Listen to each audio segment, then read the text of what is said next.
coisa maravilhosa.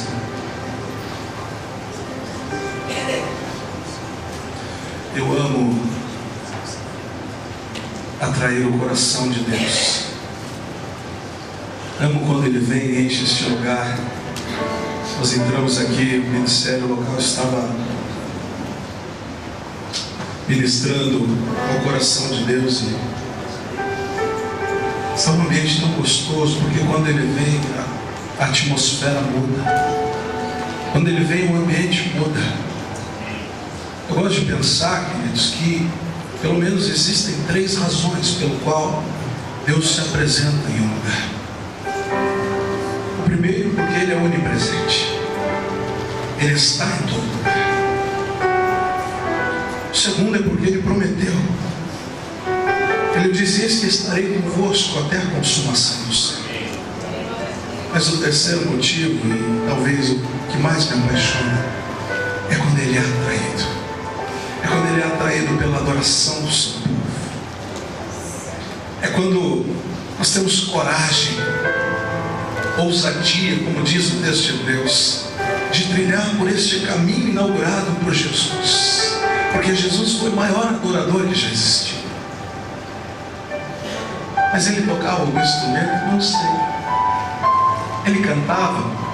A Bíblia diz que depois da ceia Ele foi cantar um hino antes de ir para o Getsemane. Mas o adorador é aquele que faz a vontade do seu Senhor. E nesta tarde, nós que viemos de São Paulo, como é o texto da Verdade e Vida, eu trago um abraço apertado ao pastor Djalma. Quero dizer que este é um dia de muita alegria para nós. Estava comentando com a pastora Jardine. A pastora Mina foi submetida a uma cirurgia hoje pela manhã. E o pastor Djalma já nos enviou uma mensagem dizendo que foi excelente, que foi uma bênção e que amanhã ela já estará no quarto. Eu disse: Djalma, acabou. Acabou. Acabou. A partir de agora é dupla honra. A partir de agora é alegria. A partir de agora é desfrutar da colheita, daquilo que vocês têm plantado todo esse tempo. Ele então deixa um abraço. Ele gostaria de estar aqui, mas ele não pôde por esse motivo. Eu quero também honrar a vida do pastor Djalma, nosso pai espiritual, que tem nos abençoado, tem nos ensinado. Quando eu contei o meu testemunho a respeito de ficar órfão, Deus não deixa ninguém órfão. Primeiro porque o Espírito Santo está conosco.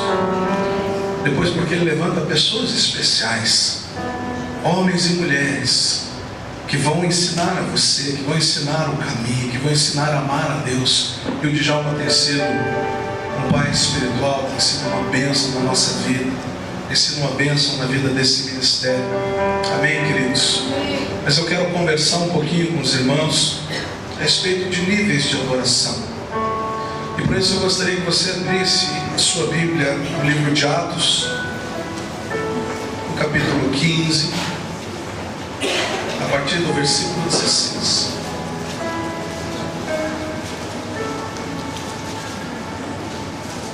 Atos capítulo 15, a partir do versículo 16.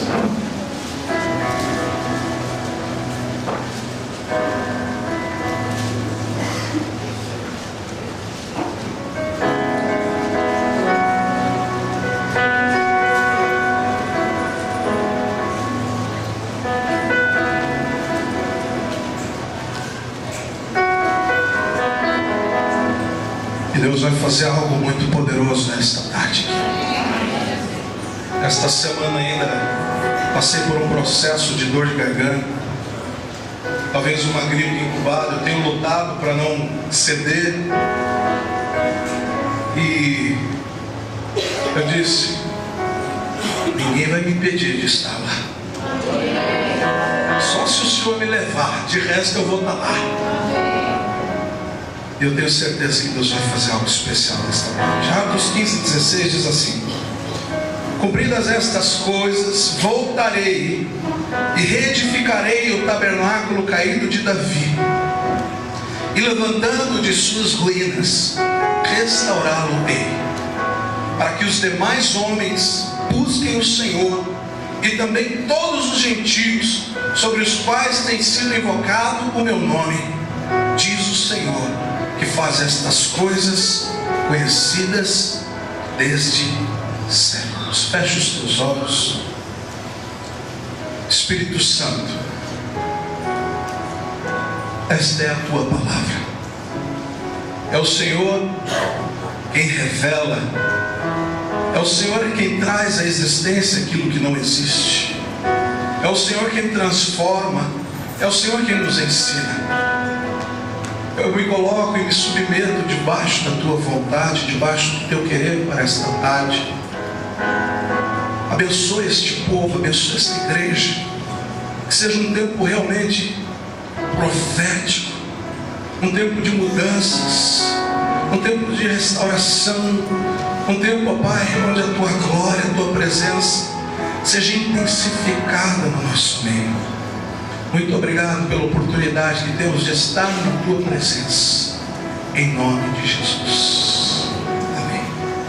Queridos, esse texto é citado por Tiago no livro de Atos, mas ele já havia sido escrito em Amós.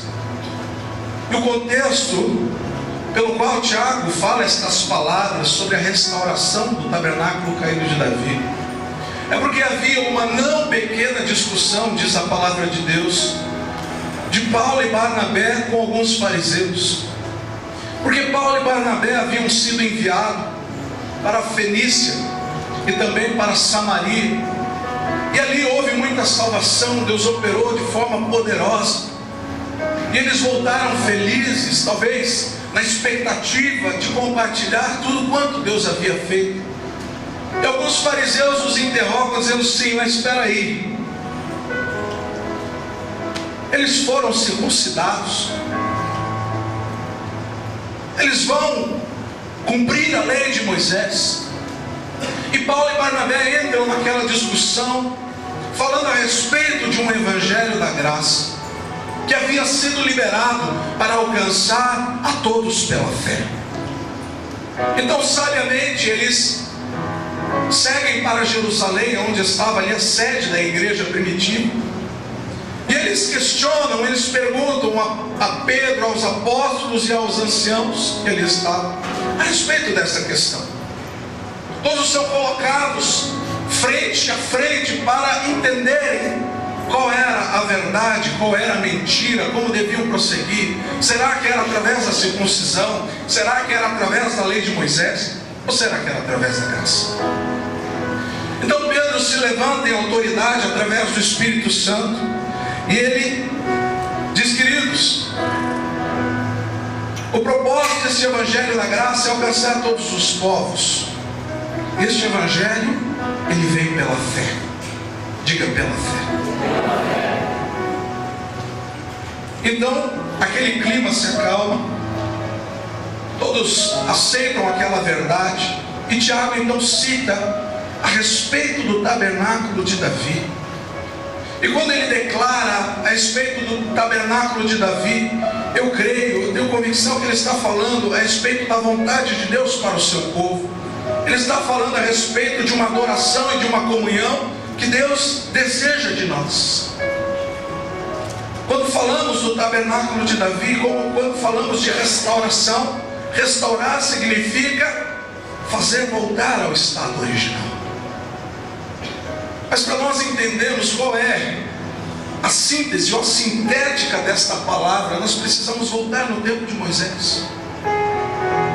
O capítulo 3 de Êxodo começa a falar de um menino que nasceu, todos conhecem a história de Moisés, e ele cresce ali no Egito. Ele é colocado dentro de um cesto no rio Nilo, e ele vai até lá, a filha de Faraó o recebe, começa a cuidar dele, ele cresce, mas por uma conspiração divina, ele é cuidado, ele é educado pela sua própria mãe. Eu tenho certeza que ela nunca deixou de falar a respeito de um Deus, o Deus dos Hebreus. E por mais que Moisés estivesse dentro, inserido naquela cultura, ele também conhecia um Deus vivo, um Deus poderoso. por causa do ensinamento de sua mãe. Chega um tempo em que Moisés ele comete ali aquele assassinato com o egípcio e ele foge para o deserto. E no deserto, para encurtar a história, ele tem uma experiência com Deus. Quando ele estava cuidando dos animais do seu sogro, Deus aparece para ele através de uma sarça ardente que queimava, mas não se consumia. E aquela voz o chama para perto. E que nós aprendemos algo. Deus sempre se apresenta primeiro. Deus sempre se revela primeiro. E aquela voz chama Moisés: vem até aqui, mas tire as sandálias do teu pé, porque o lugar que pisas é santo. Deus estava estabelecendo ali algo diferente. Até então Moisés havia ouvido a respeito de outros deuses, milhões de deuses, porque os egípcios adoravam milhões de deuses. Mas de repente ele tem um encontro e uma experiência com um único e verdadeiro Deus, o qual o chama para perto e diz assim: eu farei de você o libertador do meu povo. Toda aquela história passada, Moisés diz que não poderia, Deus o encoraja, até que ele vai e liberta o povo. E Deus diz assim para ele: você vai dizer para Faraó: deixe o meu povo ir, a fim de que me adorem. Então aqui existe um segredo, irmãos. Por que Deus queria um povo exclusivo? Por que Deus queria um povo peculiar? Por que Deus queria separar uma nação para si? Diga: para o adorar. Diga: para o adorar. Amém? Então Moisés se levanta encorajado por Deus, liberta aquele povo do Egito, estabelece ali alguns milagres. Nós chamamos carinhosamente de 10 pragas, porque na verdade era juízo para aquela nação, mas era milagre para a nação dos hebreus de Israel. E Moisés então leva aquele povo pelo deserto. Eles passam pelo período do maná, eles passam pelo tempo das codornizes, da coluna de fogo, da nuvem. E tudo isso porque Deus quer provar algo àquele povo. Deus está querendo dizer: eu quero me relacionar com vocês. Na verdade eu não quero ser um Deus distante. Na verdade eu não quero estar simplesmente assentado no alto sublime trono e olhar para a minha criação, olhar para aqueles que eu criei e vê-los distantes de mim. Porque se fosse dessa maneira, Deus pararia na criação dos anjos, concordam ou não? Amém? Se Deus não quisesse um relacionamento, Ele criaria seres perfeitos somente, que não tivessem a sua vontade própria, que não tivessem o seu livre-arbítrio, mas que o servissem. Mas Deus é um Deus de relacionamento. Deus é um Deus que se revela. Deus é um Deus que se apresenta. Eu não sei qual foi a maneira como Deus se revelou para você. Eu não sei qual foi a maneira pela qual Deus te alcançou. Mas de alguma maneira, meu irmão e minha irmã, Deus se revelou a você. E por que Deus se revelou a você? E por que Deus se revelou a mim? Porque Ele quer relacionamento. Porque Ele quer relacionamento. Deus é um Deus de relacionamentos. Olha o que diz a palavra de Deus lá em Êxodo, não precisa abrir, no capítulo 19, versículos 5 e 6. Agora, pois, se diligentemente ouvides a minha voz e guardardes a minha aliança, então sereis a minha propriedade peculiar dentre todos os povos, porque toda a terra é minha. Vós me sereis reino de sacerdotes e nação santa. Olha só qual era o plano de Deus para aquela nação. Olha só qual era o desejo do coração de Deus para aquele povo que outrora foram humilhado, foram colocados em cativeiro, que outrora comeu o pão que o diabo amassou. Agora Deus quer trazê-los para um tempo de bonança, para um tempo de refrigério. Agora Deus quer dizer: olha, vocês serão meu povo. Quer saber de uma coisa? Eu vou estar com vocês o tempo todo. Deus chama Moisés para uma conversa e diz assim: pede para o povo se separar durante 3 dias. apresentar, eu vou me revelar. Coloque um limite no pé do monte. Peça para eles chegarem até ali. Eu vou descer numa nuvem espessa, com clamor de buzinas, com sons de trombetas. E quando Deus cumprir a sua palavra, após aqueles 3 dias, começa a descer para se apresentar àquele povo, povo sofrido, povo que tinha vivido a miséria no sentido da escravidão. Deus agora quer dar um novo tempo, agora Deus quer beneficiar, agora Deus quer se apresentar a fim de que eles o adorassem, o conhecendo. Quando Deus começa a descer, aquela nuvem escura começa a se aproximar, aquelas buzinas começam a tocar, o povo começa a ficar apavorado, o povo começa a ficar desesperado. E aqui, queridos, nós aprendemos algumas coisas. Existem pessoas que não se aprofundam, existem pessoas que não mergulham na adoração porque tem medo da glória. Mas deixa eu dizer algo para você: a glória não será estranha para você porque você veio dela. Então é um ambiente familiar. Quem já pisou no Santo dos Santos, em outro lugar não sabe viver. Sabe qual é a tua realidade? A realidade é que você nasceu para viver na glória de Deus. Mas sabe quem acessa esta glória? O verdadeiro adorador. Amém? Em todo tempo Deus está procurando um relacionamento pessoal com a sua criação, com o homem. Mas o homem, não sei porquê, talvez uns por medo, outros por ignorância, outros por dureza, não conseguem entender o coração de Deus. Até que após todo esse período de Moisés, Josué e todos eles, em 1 Samuel 13, Deus encontra um homem. 1 Samuel 13:3 diz que Deus encontrou a Davi, homem segundo o seu coração, que faria a vontade dele. Lembra que eu disse que Jesus foi o maior adorador que existiu? Porque quando ele estava no Getsemane, ele disse assim: Senhor, Pai, se possível, afasta de mim esse cálice, mas todavia seja feita a tua vontade e não a minha. Um verdadeiro adorador reconhece que a vontade de Deus é melhor que a dele. Amém? Agora, por que Davi era um homem segundo o coração de Deus? Porque ele entendeu que Deus era para todos quantos o reconhecessem. Não havia privações para aqueles que desejassem um relacionamento com Deus através da adoração.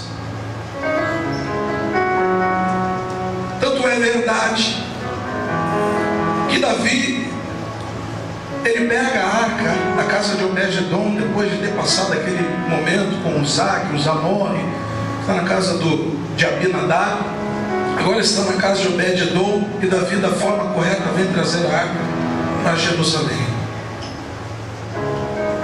E o que me intriga, o que me chama a atenção neste homem, segundo a Bíblia diz, um ruivo de belos olhos, de boa aparência, franzino.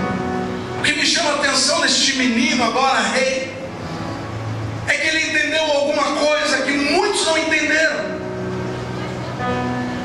Porque ele pega aquela arca que outrora somente o sumo sacerdote uma vez por ano podia acessá-la, e ele coloca, estabelece no meio da praça de Sião, da cidade de Davi. Uau! Uau! Quando eu chegar no céu, eu quero dar um abraço nesse cara, porque ele conseguiu traduzir o coração de Deus. Eu não sei o quanto Deus estava desesperado para revelar esta verdade à humanidade, ao seu povo, mas eu sei de uma coisa: por mais que Moisés tenha visto o modelo do céu, Davi viu o modelo do coração de Deus.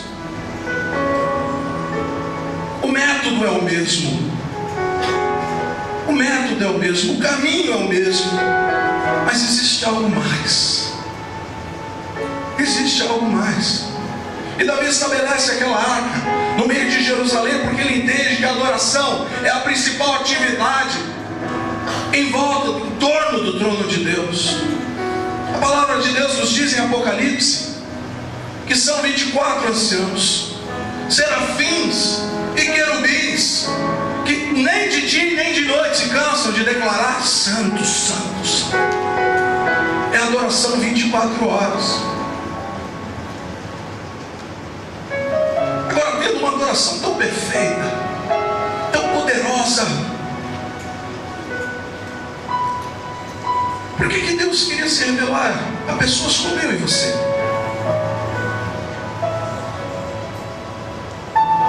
Porque a nossa adoração é de espontânea vontade. Porque a nossa adoração é voluntária.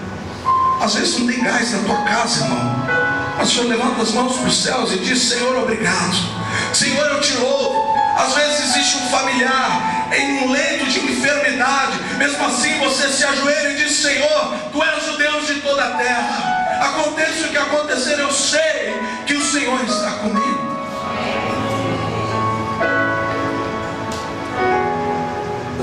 A nossa adoração é desafinada. Já pensou que os anjos estão tocando no céu? A gente tocando deve ser um bando de criança, pastor Eugênio. Você acha que Deus se impressiona da maneira com que cantamos, com que tocamos?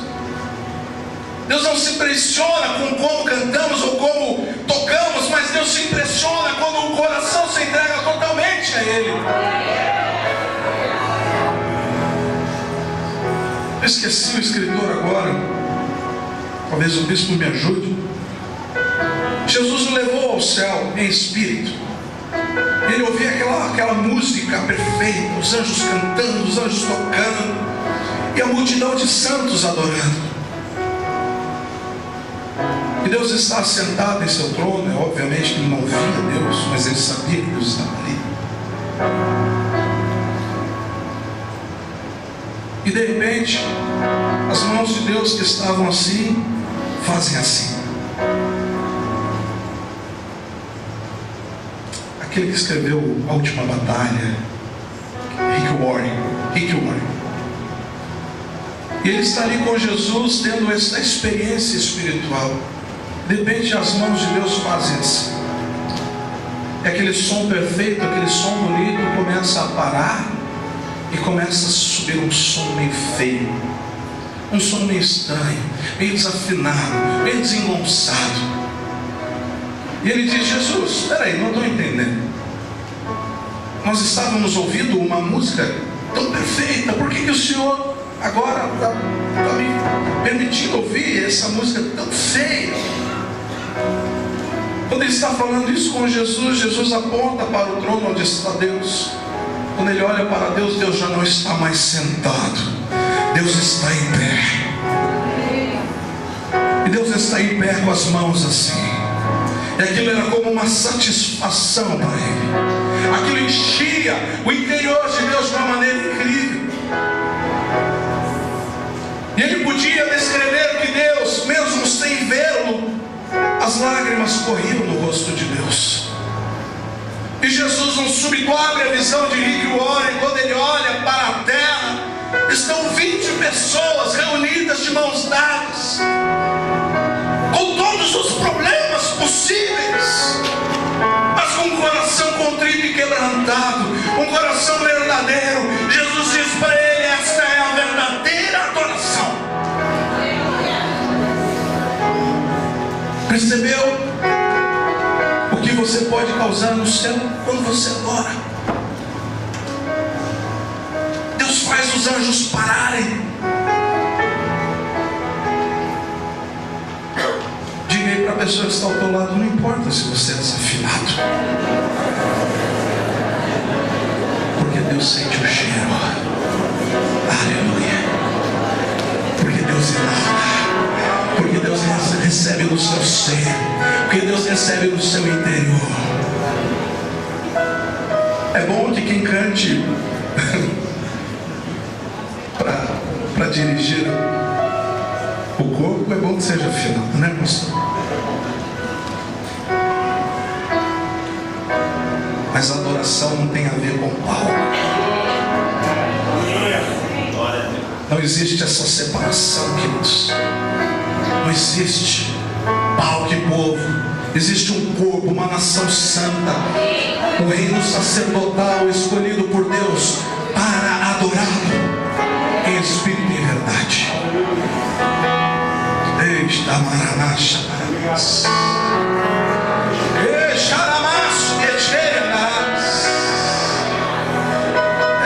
Deus está te esperando nesta noite. Se até aqui o diabo tinha mentido para você, dizendo que a tua adoração não passava do teto, eu quero dizer que a tua adoração faz o céu parar. Aleluia. Eu tenho certeza que a adoração estabelecida por Davi no Monte Sião,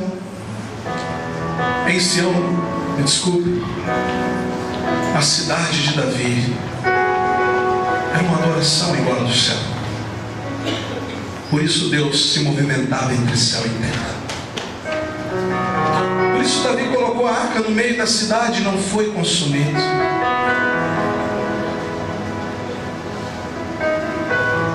Porque ele entendeu o que ninguém mais entendeu.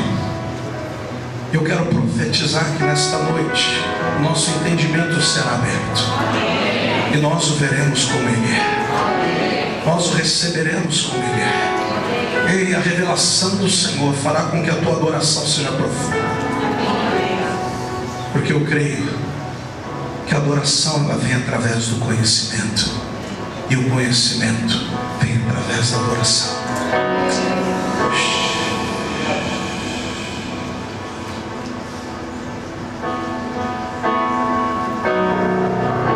Sião é o lugar da habitação do Deus vivo. E porque o Senhor ama o tabernáculo de Davi, Sião amava. Porque o louvor e a adoração ordenados por Davi em torno da arca manifestaram a mesma atmosfera de adoração encontrada nos céus. Sião foi a primeira expressão da adoração celestial, onde Deus habita eternamente. Está lá em Salmos 22, versículo 3: contudo tu és santo, entronizado entre os louvores de Israel. Agora, por que Deus então deseja restaurar o tabernáculo de Davi? Exatamente por causa disso que eu falei. Porque o tabernáculo de Davi significa ou simboliza uma adoração com conhecimento. Quando Jesus encontra aquela mulher samaritana em Sicar, ele diz: nós adoramos o que conhecemos, vós porém adoram o que não conhecem. Sabe o que acontece, querido? Talvez nós estejamos adorando, mas adorar sem conhecimento é uma adoração inútil. Deixa eu dizer por quê. Jesus diz àqueles fariseus: vocês me honram com os lábios, mas o coração está longe de mim. E só pode adorar com verdade, só pode adorar em espírito e em verdade aquele que tem a revelação da pessoa de Deus. Por isso que eu disse que Deus, sendo bom e sabendo e conhecendo as nossas limitações, Ele mesmo se apresenta, Ele mesmo se revela. Porque até a adoração que professamos a Ele vem dele mesmo. Nós não somos capazes de oferecer algo bom a Ele. Não temos muitas coisas boas em nós. Por isso Ele se revela, por isso Ele se mostra. O profeta Oséias vai dizer: conheçamos e prossigamos em conhecer ao Senhor. Sabe por que eu creio, queridos, que uma igreja forte é uma igreja adoradora. Uma igreja que adora é uma igreja que conhece o seu Deus. Por isso, nesse texto de Atos, relatando o que está escrito no profeta Amós, Tiago está dizendo: Deus quer restaurar essa adoração. E Deus vai restaurar essa adoração, não somente em nossas vidas, mas na nossa nação. Eu não me conformo com o que nós temos ouvido a respeito da adoração. Nós estabelecemos um padrão de adoração através da música, bispo Kelson. Adoração não é só cantar. Adoração não é música. Eu sei que esta igreja é uma igreja ensinada, que o bispo Kelson é um homem de palavra, é um homem profundo na palavra. Mas o que nós temos ouvido a respeito do gospel por aí, o pastor Eugênio falou a respeito disso, é de entristecer o coração, porque existe um a ser adorado, só Ele. Ele é digno de glória. Nós somos só vasos que ainda precisamos ser vazios de nós mesmos, porque água e óleo não se misturam.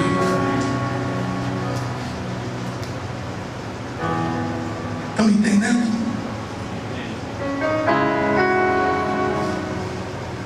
Mas existe um texto, e é um texto muito conhecido, e até foi citado aqui pelo pastor, que nos traz um ensinamento a respeito de alguns níveis de adoração, dos quais eu quero conversar rapidamente com os irmãos. João capítulo 4, temos a história de Jesus com aquela mulher samaritana. João capítulo 4, a partir do versículo 1.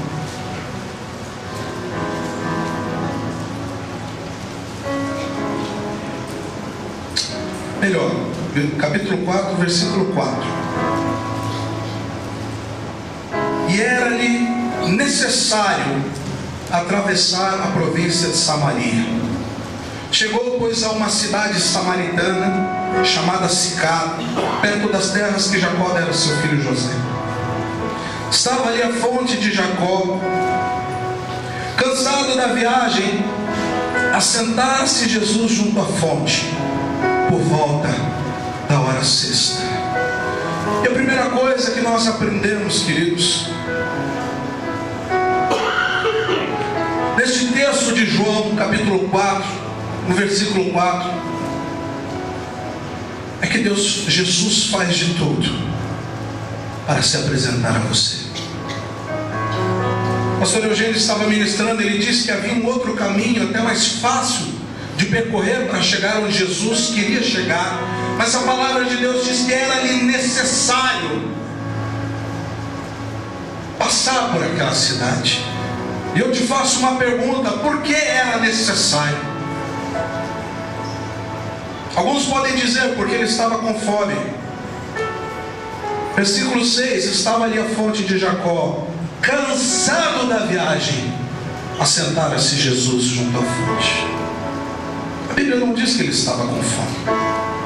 Sim ou não? A tua Bíblia diz que ele estava com fome? A minha não.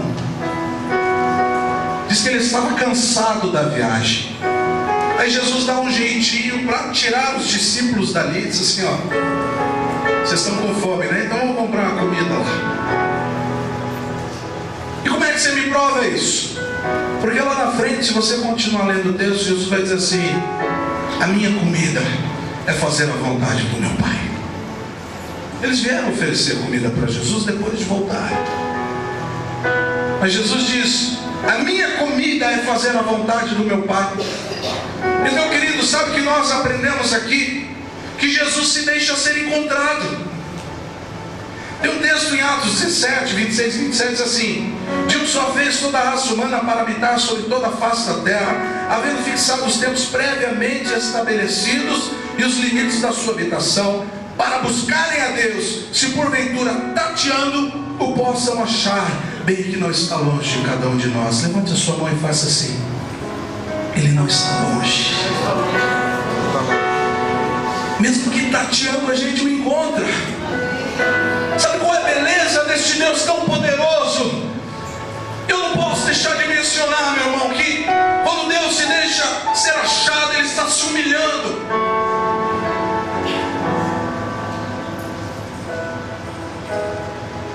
Ele está descendo ao nosso nível. Nós não conseguimos alcançar o nível dele.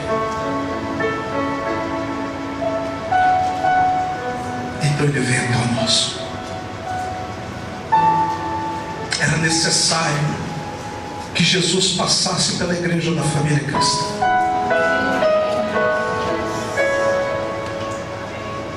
É necessário que Jesus passe na tua casa. É necessário que Jesus passe na tua família. E Ele vai deixar ser encontrado. Aleluia.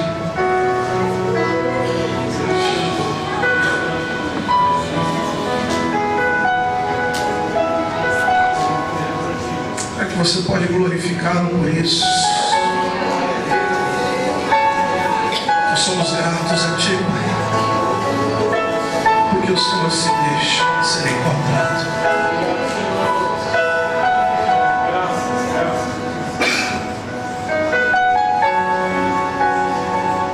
Aleluia. Primeira coisa, Ele se deixa ser encontrado. Mas eu quero falar a respeito de alguns níveis de adoração que aquela mulher samaritana experimentou. Vá comigo ao versículo 9 do mesmo capítulo 4. Então lhe disse a mulher samaritana: como sendo tu judeu? Deixa a tua Bíblia aberta e presta atenção. Primeiro nível de relacionamento na adoração, um nível que talvez alguns de nós estejam vivendo ainda, é nos relacionarmos com Jesus na pessoa de um judeu. Transformar Jesus em uma pessoa comum, que tem origem, que tem lugar e data de nascimento. Ele é o Alfa, Ele é o Ômega, Ele é o princípio, Ele é o fim, Ele é o primogênito de toda a criação. Ele não veio a existir, Ele é.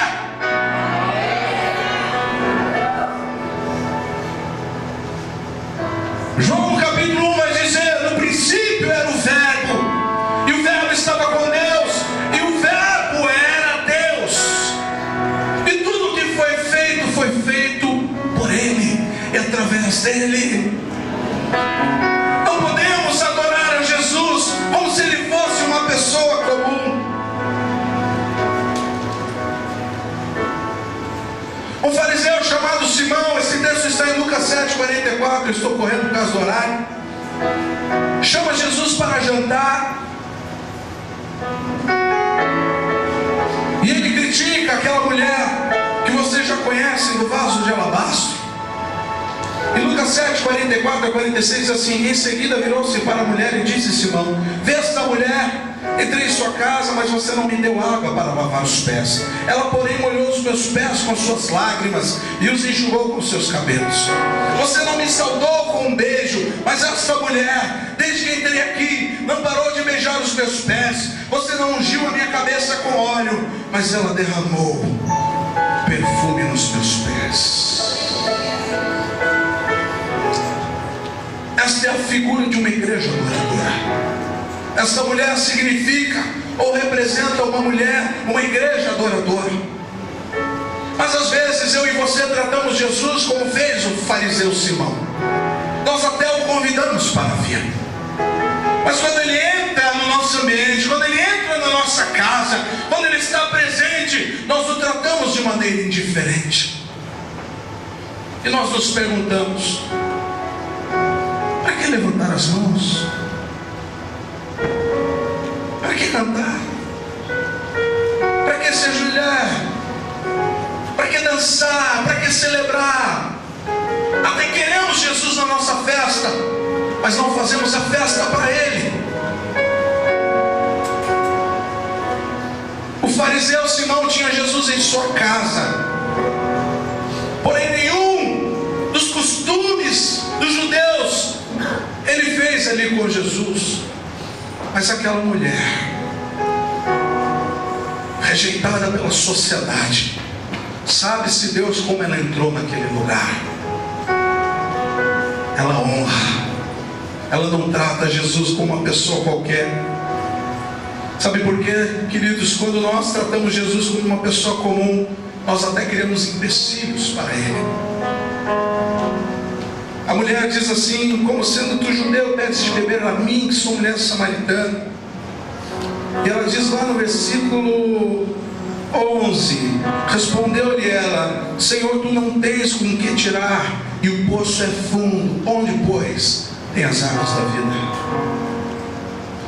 Nós dizemos: Senhor, eu posso até te adorar, mas quer saber de uma coisa? Esse meu problema o Senhor não pode, não. O médico já disse que não vai dar, o banco já ligou, o gerente já disse: eu posso até te adorar, mas o Senhor não pode fazer nada por mim. Quem foi que te disse isso?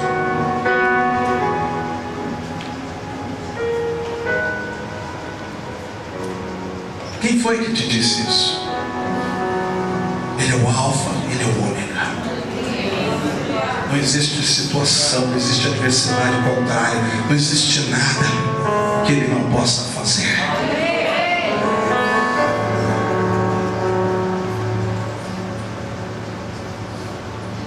Mas mesmo assim, queridos, Jesus, conhecendo a nossa limitação humana, a sua graça é tão grande, o seu amor é tão grande, que ainda assim ele mesmo provoca aquela mulher para conhecê-lo. Ele diz assim no versículo 10: replicou-lhe Jesus: se conheceras o dom de Deus, e quem é o que te pede, dá-me de beber, tu lhe pediria, e ele te daria água viva.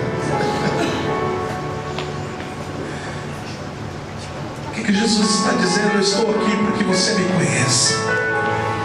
Jesus está nesta tarde aqui para que você o conheça.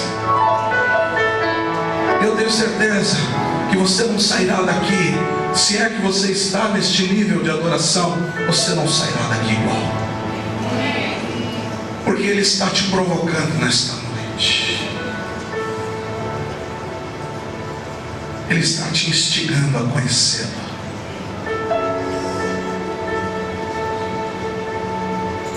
Eu profetizo que você não vai dormir.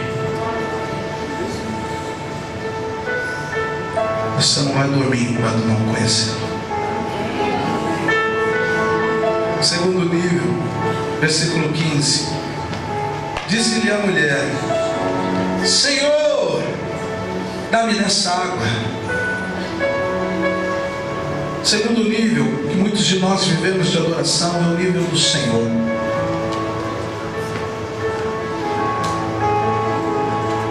Este nível significa que nós não queremos muita intimidade com Ele. Porque a mulher diz assim: Senhor, dá-me dessa água, para que eu não tenha mais sede, nem precise vir aqui buscá-lo. Sabe o que isso quer dizer? Nós queremos até estar perto dele, mas não queremos nos envolver. Sabe, Senhor, eu até te entendo, mas deixa eu viver aqui do meu jeito. Não queremos compromisso. Eu já fiz a minha parte, agora Deus que se vire para fazer a dele. Mas Jesus em João 15:15 diz assim: já não vos chamo servos, porque o servo não sabe o que faz o seu Senhor, mas tenho-vos chamado amigos, porque tudo quanto ouvi de meu Pai vos tenho dado a conhecer. Isso é para você, querido. Isso é para mim. Os mistérios do Pai, aquilo que está escondido entre céu e terra, não é para alguns privilegiados, mas é para aqueles que decidem se aprofundar em um nível mais profundo de adoração. Quantos desejam um nível mais profundo? Jesus, no mesmo texto de João 4, mas no versículo 23, ele diz que o Pai procura. O Pai procura verdadeiros adoradores. Nós devemos ter reverência, querido, mas precisamos ter a consciência de filhos. O filho respeita, o filho honra o seu pai, mas não deixa de desfrutar da intimidade. Eu tenho 2 filhos, a minha filha de 11 e meu filho de 10. Quando eu falo grosso, eles me ouvem. Mas a gente também rola no chão. A gente também brinca de pipa. A gente também brinca de bola. A gente também brinca de atirar água no outro, de jogar bexiga com água. Eles me respeitam, eles me honram, mas não deixam de desfrutar da intimidade. Amém? Todos estão entendendo? João 1,12 diz: mas a todos quantos o receberam, deu-lhes o poder de serem feitos filhos de Deus, a saber, aos que creem no seu nome. Você crê no nome dele? Aleluia, aleluia. Então você é filho, e filho desfruta de intimidade. Terceiro nível, versículo 19, ela diz assim: Senhor, disse-lhe a mulher, vejo que tu és profeta. Terceiro nível de relacionamento com Deus através da adoração, nível de profeta. E muitos querem se relacionar com Deus neste nível porque é gostoso ouvir a voz, é gostoso ouvir uma direção, mas muitos querem só a voz, não querem o Senhor da voz. Tem um texto em Êxodo 33, 9 a 15, eu não vou ler, mas é um texto onde Moisés está falando com Deus. Deus quer que o anjo leve o povo, porque Deus já não aguenta mais aquele povo. E Moisés diz assim, no versículo 15 de Êxodo 33, se tu mesmo não fores conosco, não nos faças subir daqui. E essa vem fresquinha do céu para você. O profeta é bom, o profeta até te indica o caminho, mas Jesus é o caminho. Você pode escolher ser orientado pelo caminho, ou você pode andar com o caminho. A voz é boa, mas melhor do que a voz é o Senhor da voz.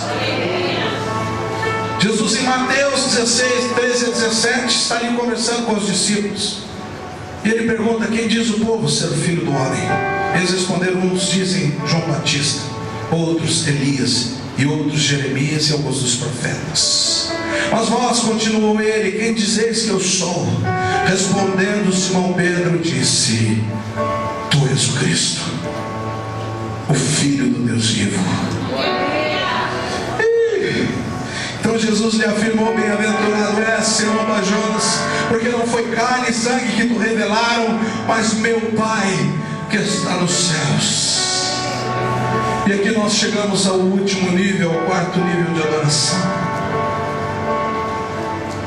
Versículo 25, no mesmo texto de João 4. Eu sei, respondeu a mulher, que há de vir o Messias chamado Cristo, e quando ele vier, nos anunciará todas as coisas. Versículo 26, disse-lhe Jesus, eu o sou. Se eu fosse você, eu teria dado glória a Deus. Ele está dizendo nesta noite, eu o sou. O alvo da tua adoração, aquilo que você está procurando, aquilo que outrora nós não conhecíamos mais que agora nós já não vemos como árvores, mas nós o conhecemos. Nós conhecemos a sua voz, conhecemos o seu perfume, conhecemos a sua presença. Ele diz, eu o sou, eu que falo contigo. Ei! Esse é o nível que nós precisamos alcançar. Esse é o nível que nós precisamos andar. Porque quando nós recebemos esta revelação de quem Ele é, então nós nos entregamos totalmente. Sabe aquela criança que está em cima da cama e diz para o pai, posso pular?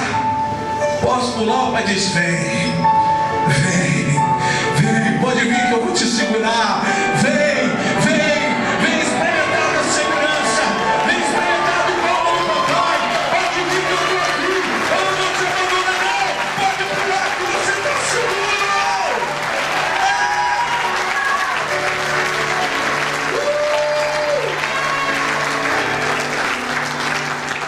Agora aquela mulher, e aqui eu estou terminando, tem a revelação de quem é Jesus. Isso faz ela trocar até os valores. Alguém pode me responder o que aquela mulher foi fazer naquele poço? Foi? Então leia o versículo 28 comigo.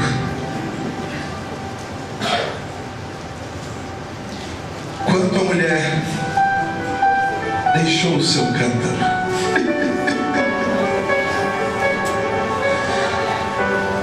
ela não foi buscar água, agora ela deixou o cântaro.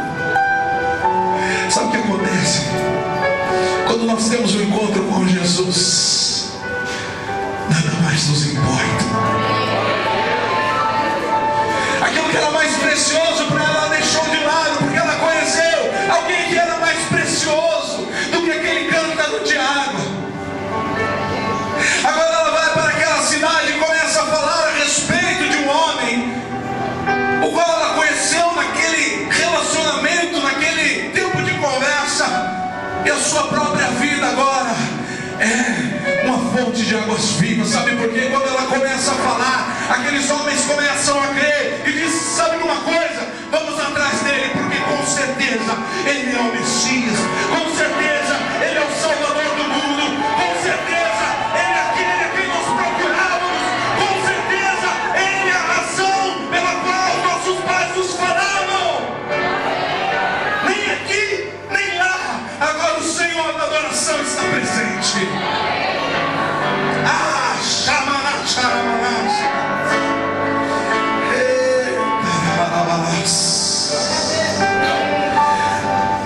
A mulher esqueceu daquilo que lhe dava uma alegria momentânea. Lembra dos 5 maridos? Porque agora ela conhecia a alegria completa. Eu quero profetizar, eu quero declarar que hoje você não sai daqui sem essa alegria completa. Se você vinha buscando essa alegria em outros lugares, a partir de hoje a tua alegria se apresentou e disse: eu sou a tua alegria, e você será completo. Não são coisas que nos completam, não são bens, não são recursos, não é uma pessoa, não é um amor.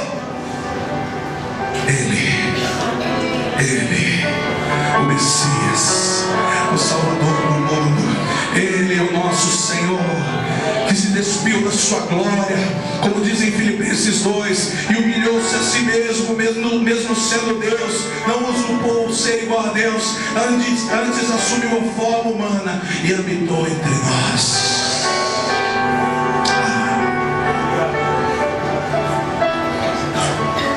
E para encerrar de verdade agora, versículo 40 diz que os samaritanos pediram para que Jesus ficasse com eles.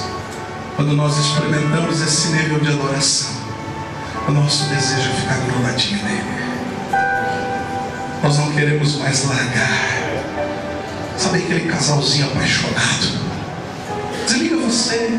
Não, desliga você. Desliga você. Não, desliga você. Aquelas cartinhas, ainda tem carta, não, só e-mail, né? Na minha época era carta, bicho. Esses dias eu estava mexendo no papelão da casa, aí eu achei lá umas sacolas, eu achei papel, aí eu comecei a tirar, tinha umas cartinhas que eu escrevi. Que coisa mais boa, meu Deus. Eu não acredito que eu escrevi. 13 anos atrás. Ai, Jesus. Quando a gente gruda nele, a gente fica bobinho, a gente fica facinho. Como diz o Joe, ele fica igual miojo. É 3 minutos, a gente está cozido.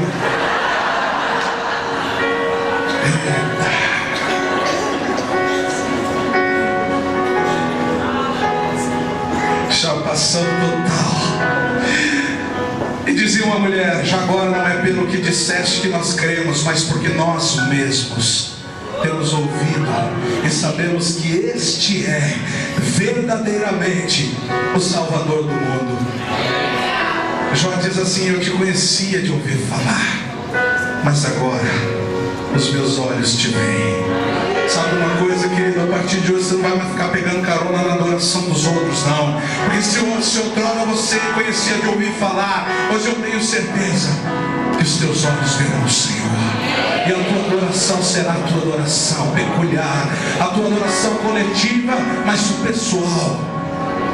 Aleluia, aleluia, glória a Deus.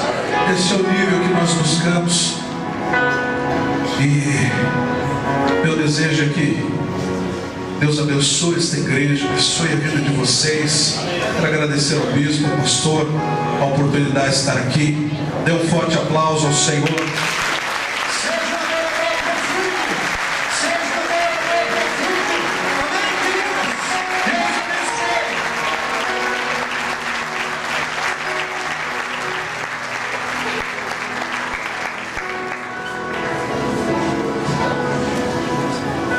Descansa minha alma. Chama tudo aí. Vamos ficar em pé. Tem uma canção do CD. Vocês trouxeram o CD para vender? Onde que tá? Vai ficar ali no fundo. E é muito bonito esse CD. Eles cantaram algumas canções dele. Tem uma especial que fala: descansa minha alma, espera em Deus, confia naquele que te prometeu.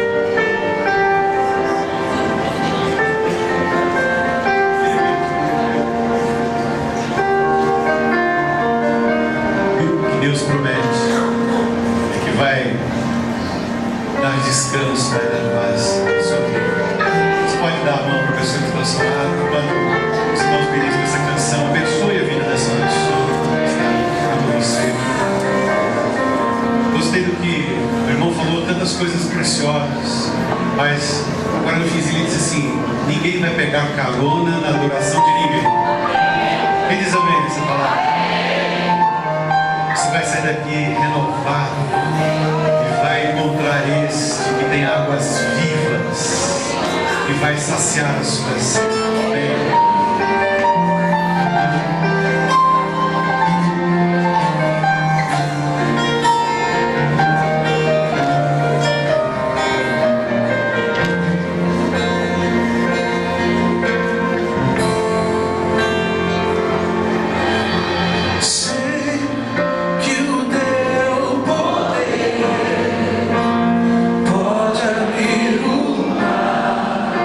Gigantes derrubados.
ministério, com o pastor Djalma.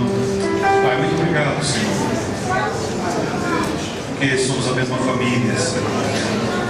Queremos as mesmas coisas. Nós não queremos as tuas mãos, Deus, mas queremos o teu rosto sobre nós. Te amamos, papai, te amamos, papai. Obrigado pela vida do pastor Adson, dos irmãos que estão aqui ministrando nesta noite. Encha mesmo os seus corações da tua presença, da tua graça. Pai, o Senhor encha os seus corações da alegria, aquela água viva que foi falada aqui, Senhor, flua na vida deles, no ministério deles, e nós os abençoamos. Diga comigo, igreja, nós abençoamos suas vidas, em nome de Jesus. Dá um grande aplauso ao Senhor. Ele é bom.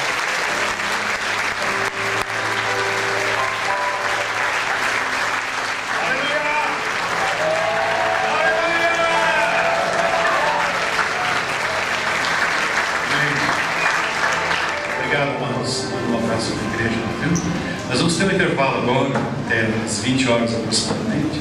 Você pode fazer um lanchinho, se você precisar sair e você voltar, traga a sua abraçadeira. Se você por acaso vai ter que ir embora e não vai voltar, se você puder deixar sua abraçadeira na saída, nós agradecemos. E daqui a pouco nós vamos ter então a terceira parte desse encontro. Quem está sendo abençoado aí, faz barulho. Quem ama o irmão, dá 2, 3 abraços aí, 4, 5, 6 pessoas e até daqui a pouco. Deus te abençoe.